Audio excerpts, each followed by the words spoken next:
What's going on, everybody? Will Ford here on the Storied Rivals Podcast Network for Stadium Drive Week 14. The regional finals are upon us. Whether you're watching on Facebook or YouTube or listening on Spotify or Apple Podcasts, we really appreciate you making us part of your Football Friday. For Stadium Drive this week, we're going to be covering a couple different games, couple different matchups, but for this show in particular, Division I, Region 3, the Upper Arlington Golden Bears taking on the Hilliard Bradley Jaguars. And last week for Upper Arlington playing against Gahanna, the number one seed, shut him out offensively, man. Gahanna averaging 38 points per game through 12 games and held them to 0 offensive points. The score was 12-7, and UA kicked 4 field goals. Ed Oakley with 4 big-time field goals to put some points on the board for the Golden Bears, and it was enough to get him a win. And the only score for Gahanna was a scoop and score fumble recovery by Jalen Scott in the second half.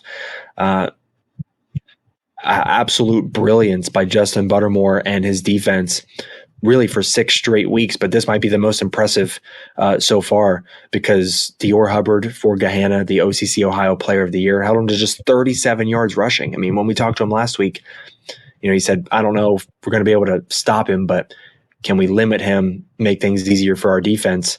They didn't just limit him. They did actually stop him. And no team has been able to do that all season long. Truly, remarkably impressive. And Coach Buttermore, easily the best defensive-minded head coach in high school football in Ohio right now. It's just truly been a masterclass the last 6 weeks. None better than last week against Gahanna and Bruce Ward's unbelievable and super talented offense. And now UA moves on to face Hilliard Bradley, who only has 1 loss on the year. And these two teams played earlier on in the season, week 6, and Bradley got the best of UA in that game, 24-22. UA, though, had some chances to win that game and take care of the ball a little bit better towards the end of that football game. They might come out on top. That was kind of that stretch during the middle of the season where UA lost 2 games in a row, weren't playing their best football.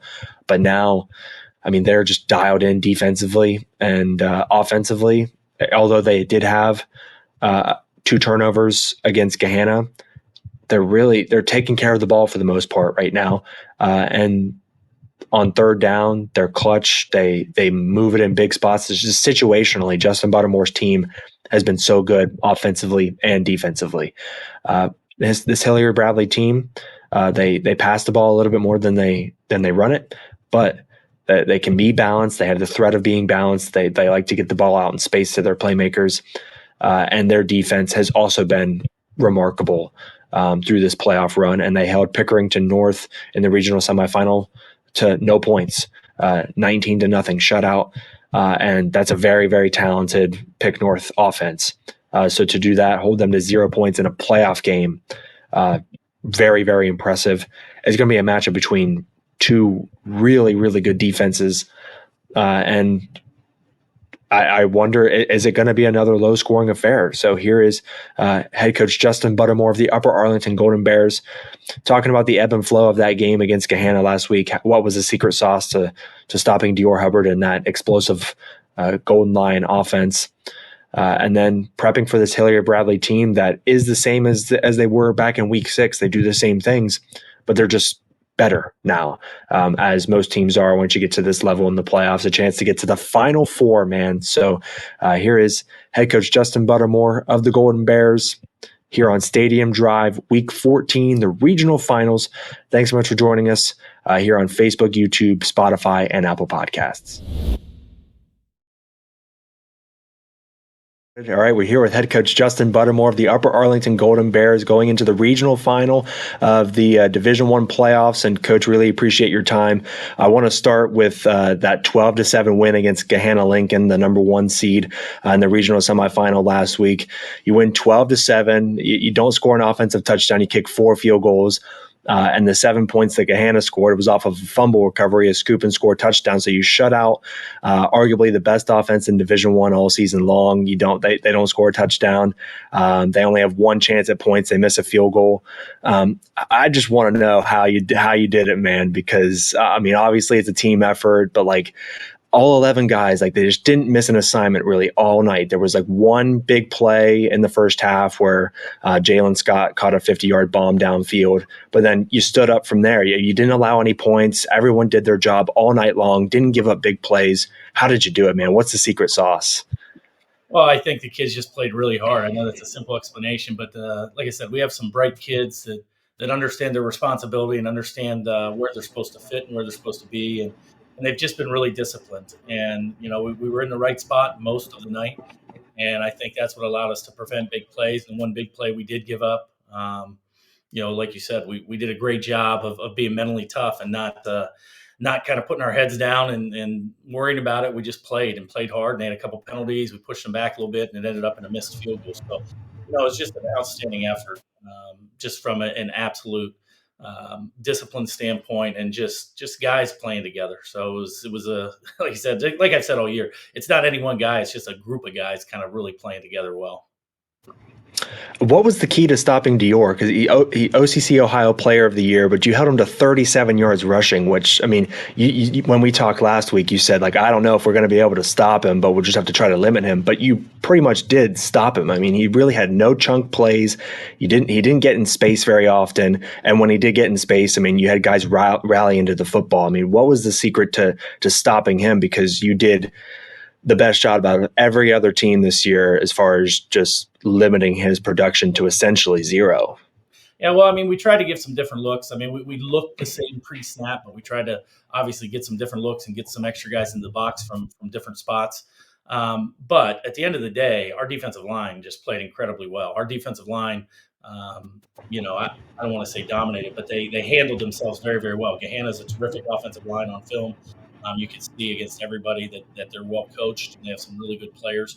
And I thought our defensive line just played lights out. And to be able to stand up with a 3-man front, and obviously we have some linebackers that are coming from the second level, but our 3 down guys played exceptional, and everybody that rotated in at those spots played exceptional. And the seams that were there were smaller seams and allowed our linebackers to kind of fit, where they were supposed to fit, because we handled ourselves up front. Now, how did you stay composed after that fumble in the second half? That you force a turnover, you get an interception, and now you're set up like inside the 10-yard line. And then Connor McClellan has that fumble on the pitch, and it was scooped up by Jalen Scott. He returns it like 90-something odd yards for a touchdown. How did your team stay composed after that? Because a lot of teams, it can kind of just snowball, and Gahanna could just take all the momentum, and they could get another score on you, and then next thing you know, it's 14-9 instead of potentially being up 16-0 or whatever it could have been. How did your team stay composed in that moment? Because obviously that was a huge play in the game, and that was the first taste of momentum that Gahanna really had all night. Yeah, I mean, it's a credit to the kids. I mean, honestly, they were probably better composed than I was. I was pretty angry at the situation. We were dominating the game, and I thought if we got a score there, that it could shut the door, especially if we got a touchdown there. The way we're playing, Sure. I thought it really could shut the door, and so I was pretty angry. I wasn't real happy about it. And then we came out and had a bad punt that was like 12 yards. So not only did we give up the scoop and score, but then we gave them a 50-yard field, and you could feel the momentum really, really swing. But again, I think it's just a testament to the toughness of our kids. Our kids are really mentally tough. We talk all the time about dealing with adversity and how you handle it, and you play the next play and find a way to get off the field on defense. And so I thought the kids did a great job of battling through that. And like I said, even when the momentum swung, man, we reached out and grabbed the momentum back, and we're able to close out the game. Now, this regional final matchup with Hilliard Bradley, they only have one loss on the year, and your game with them in week 6, really close, 24-22. And honestly, you had some chances to win that game, just some turnovers and momentum swings and everything. You could have won that football game. Obviously, things are a little bit different now, middle of the season, compared to now. But what does the film say about what Hilliard Bradley does differently, maybe compared to week 6, that you can maybe take advantage of and hopefully, get to another Final Four? I mean, they're really very much the same as they were. They've just gotten better. You can see that their defense has been tremendous. Yeah. When we played them the first time, but I think their defense is playing at an entirely different level. this time around. I mean, for them to do what they did to Pick North, having played Pick North and knowing how good that team is and how talented they are, their front seven dominated, and they've just been, outstanding on the defensive side of the ball. But like I said, I think they've gotten better. And on offense, honestly, they're pretty similar. They still, like to throw the ball a lot. They mix in some run, to be honest. And they really get it to their athletes in space. The quarterback is still a dynamic player. He's making really good plays and really good decisions. He uses his feet a lot. But he's really, I think, as they move through the season, he's making really good decisions about throwing the ball away, and he just doesn't take many risks. He doesn't turn the ball over, and so there's a similar version, but you can tell they've gotten better. Sure, yeah, as all teams do at this point in the playoffs, for sure. Do you think, given how great both of your defenses have been the last handful of weeks and through this playoff run, does this game have to be another low-scoring affair, do you think? Or because obviously it's hard to beat a team the second time around, and so I think the matchup will be a little bit different, and both teams are obviously better than they were in week 6. But do you think this has to be a game where you keep it low scoring, or can it be a 27-24 game similar to like what it was in week 6? I mean, I think our best chance is if it's low scoring. I mean, you never know. Games play out differently sometimes based on turnovers and things like that, special teams yardage. But I think, for us to win, it's going to have to be low scoring again. I mean, that's kind of the way we play right now. And for us to move on, I think it's going to have to be similar to the last few weeks. Well, Coach, we're really looking forward to watching the game and go get to another Final Four, man. This is it's been great talking to you the last couple of weeks, but best of luck against Hilliard Bradley. Keep moving on, man, and I really appreciate you joining our show as always. Absolutely. Appreciate it.